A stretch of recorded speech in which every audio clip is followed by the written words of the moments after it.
అత్యాధునిక టెక్నాలజీతో నడుము మరియు వెన్నునొప్పికి treatment. Tejas spine care, Somajiguda, Sainikpuri, Gachibowli. భారతదేశానికి నిజమైన మిత్రుడు ఎవరు, మిత్ర దేశం ఏది అనేటువంటి ప్రశ్న వచ్చిన ప్రతిసారి మొదటి వెన్నుపోటుదారుడు అమెరికానే అవుతాడు అనేటువంటి సంకేతాలు స్పష్టంగా కనిపించాయి. ఇప్పుడు మళ్ళీ అది కూడా ప్రూవ్ అయింది. ఎందుకంటే డొనాల్డ్ ట్రంప్ అమెరికా ప్రెసిడెంట్ అయిన తర్వాత చాలాసార్లు నిజమైన మిత్రుడిగా అమెరికా మారుతుంది, పాలసీలో కూడా చేంజెస్ వచ్చినాయి, అమెరికా అనుకూల విధానాన్ని కేంద్ర ప్రభుత్వం అనుసరించాల్సిన ఆవశ్యకత వచ్చింది అనేటువంటి సంకేతాలు కనిపించినాయి.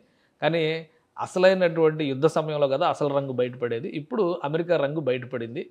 యుద్ధాన్ని విరమింపజేయడానికి తానే కారణం అని చెప్పినటువంటి డొనాల్డ్ ట్రంప్ బయట చేస్తున్నటువంటి వ్యవహారాలు, అంటే ఐఫోన్లకు సంబంధించినటువంటి ఫ్యాక్టరీలు ఇండియాలో వద్దని చెప్పినట్టుగానే ఇప్పుడు భారతదేశాన్ని ఈ సంకట సమయంలో ఇబ్బంది పెట్టేటువంటి ప్రణాళికని అమలు చేసినటువంటి టర్కీకి కొమ్ము కాస్తున్నారు.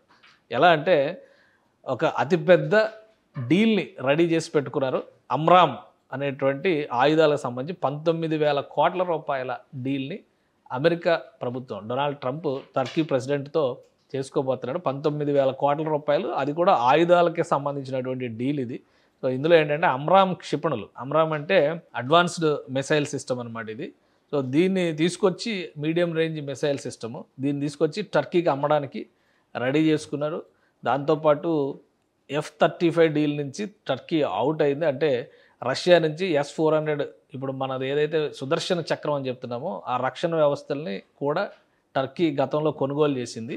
సో దీంతో F-35 యుద్ధ విమానాల ఒప్పందం నుంచి టర్కీని అమెరికా అప్పుడు తొలగించింది. ఇప్పుడు మళ్ళీ అమెరికాని ట్రాక్లోకి తెచ్చుకోవడానికి ఇంకో కొత్త ఒప్పందానికి రెడీ అయింది. అమ్రామ్ డీల్ని ఇది యాక్సెప్ట్ చేయమని చెప్పని ప్రపోజల్ పెట్టింది.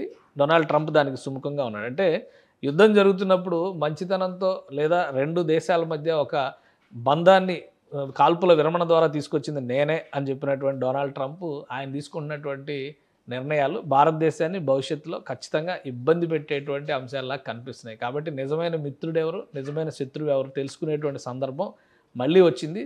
రష్యా భారతదేశంతో గతంలో కూడా 1971 యుద్ధం సందర్భంలో కూడా రష్యానే భారతదేశానికి అండగా నిలిచింది. మళ్ళీ ఇప్పుడు కూడా రష్యా తప్పితే నిజమైన మిత్రుడు అగ్రరాజ్యాల్లో ప్రధానంగా అమెరికా, చైనా, రష్యా ఈ ఈక్వేషన్ చూసినప్పుడు రష్యానే భారత్కి అండగా నిలిచేటువంటి దేశం అనేటువంటి సంకేతాలు మరోసారి పంపినట్టు అవుతుంది. సుమన్ టీవీలో మీ పర్సనల్ అండ్ బిజినెస్ ప్రమోషన్స్ కోసం కింది నెంబర్కి కాంటాక్ట్ చేయండి.